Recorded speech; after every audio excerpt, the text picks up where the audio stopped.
नमस्कार। देवभूमि चैनल में आपका स्वागत है। आज के इस वीडियो में हम बात करेंगे करवा चौथ की। करवा चौथ एक ऐसा पर्व है जिस दिन हिंदू धर्म की सभी माताएं बहनें जो हैं वो अपने पति की लंबी उम्र के लिए व्रत रखती हैं, सारा दिन उपवास रखती हैं और शाम को चंद्रमा को अर्घ्य देकर अपना व्रत तोड़ती हैं। महिलाएं दिन भर व्रत रखकर शाम को पूजा पाठ करती हैं। तो आज की इस वीडियो में हम यही विधि बताने वाले हैं कि आपको सुबह सरगी कैसे करनी है, आप दिन में क्या खा सकते हैं, क्या नहीं खाना चाहिए, किस किस स्थिति में आपको खाना अलाउड है, आप खा सकते हैं, और साथ ही आप क्या पी सकते हैं, और शाम को पूजा कैसे करें, दोपहर को अगर पूजा होती है आपके यहाँ तो कैसे करें, और शाम को जब रात को चंद्रमा को अर्घ्य देंगे तो चंद्रमा को अर्घ्य देते समय किन किन बातों का ध्यान आपको रखना चाहिए, ये सभी जानकारी आपको मिलेगी हमारे आज के इस वीडियो में। ऐसी मान्यता है कि करवा चौथ का व्रत करने से पति के जीवन में किसी प्रकार का कष्ट नहीं आता है, उनकी आयु लंबी होती है, साथ ही आपका जो दाम्पत्य जीवन है वो सुखमय रहता है। करवा चौथ के व्रत में माता पार्वती, भगवान शिव, कुमार कार्तिकेय, गणेश और चंद्रमा के पूजन का विधान है। महाभारत से संबंधित एक पौराणिक कथा के अनुसार पांडव पुत्र अर्जुन तपस्या करने नीलगिरी पर्वत जाते हैं। दूसरी ओर बाकी पांडवों पर कई प्रकार के संकट पड़ते हैं। द्रौपदी भगवान कृष्ण से उपाय पूछती हैं, तब श्री कृष्ण कहते हैं कि यदि वह कार्तिक कृष्णा चतुर्थी के दिन करवा चौथ का व्रत करें तो इन सभी कष्टों से मुक्ति मिल सकती है।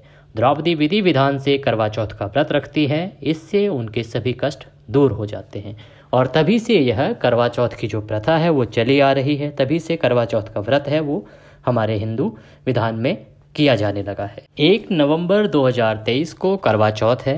इसकी पूजा आप सुबह कैसे करेंगे, आप अपने दैनिक कार्य, क्योंकि अभी देखो करवा चौथ से पहले कार्तिक चल ही रहा है। अगर आप कार्तिक स्नान करती हैं तो सुबह जल्दी उठ ही जाते होंगे। जो लोग नहीं भी उठते हैं वो सुबह सूर्योदय से पहले उठ जाएं।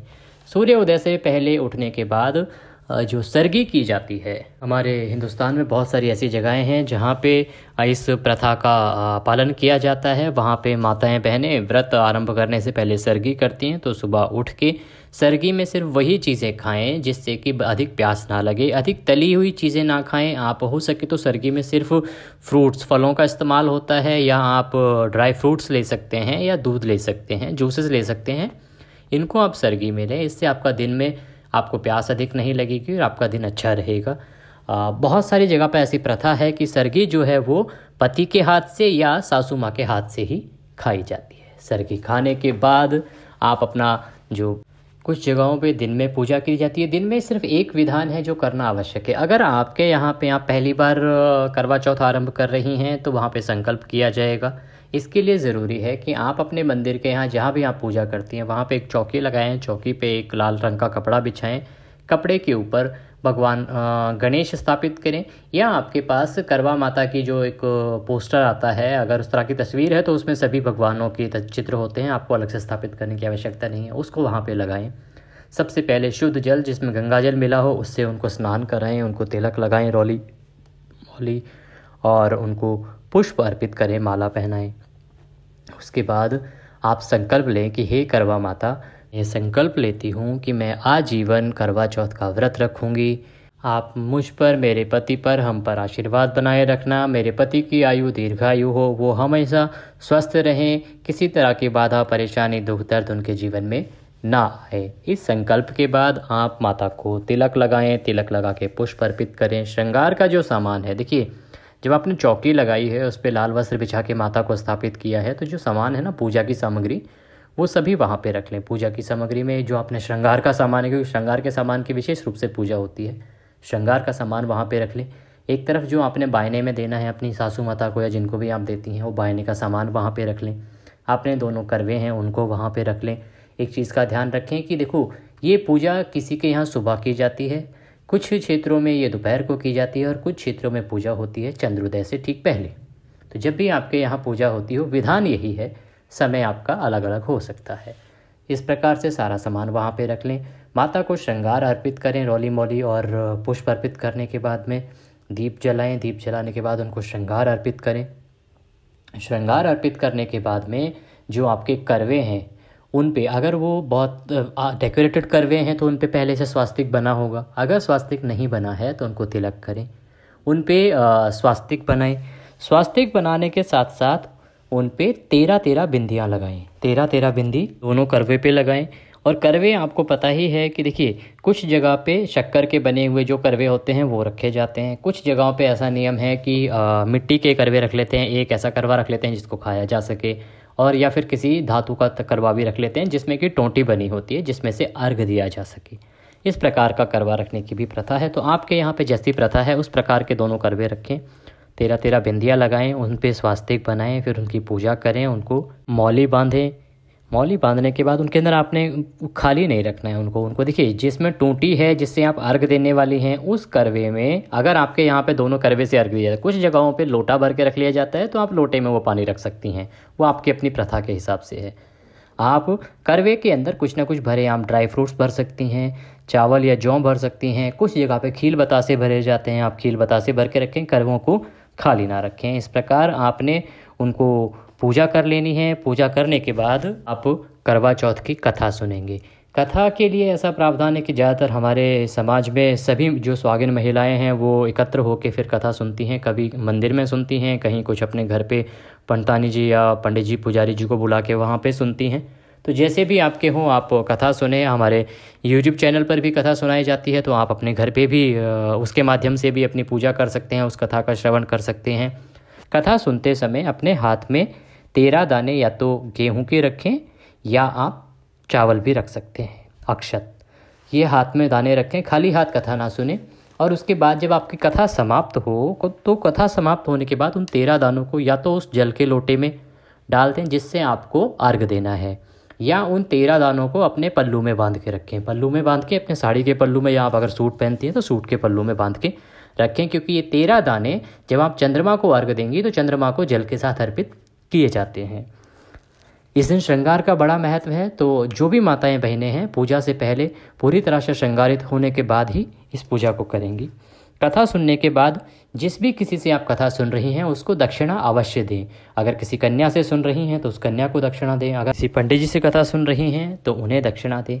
कथा जब भी आप सुनते हैं तो उसमें दक्षिणा देने का प्रावधान है, वो अवश्य देनी चाहिए। वो दक्षिणा कुछ भी, कितनी भी हो सकती है, पर वो दक्षिणा के रूप में अवश्य आप दें। करवे का पूजन करने के बाद, कथा के बाद, जो करवे फेरने का जो प्रथा है उसको करना भी आवश्यक है। जब भी आप करवे फेरने की प्रथा में 7 बार करवे फेरे जाते हैं या बदले जाते हैं, उसमें क्या होता है कि उनको क्रॉस करके रखना चाहिए अपने करवों को, दोनों को जब भी आप रखें।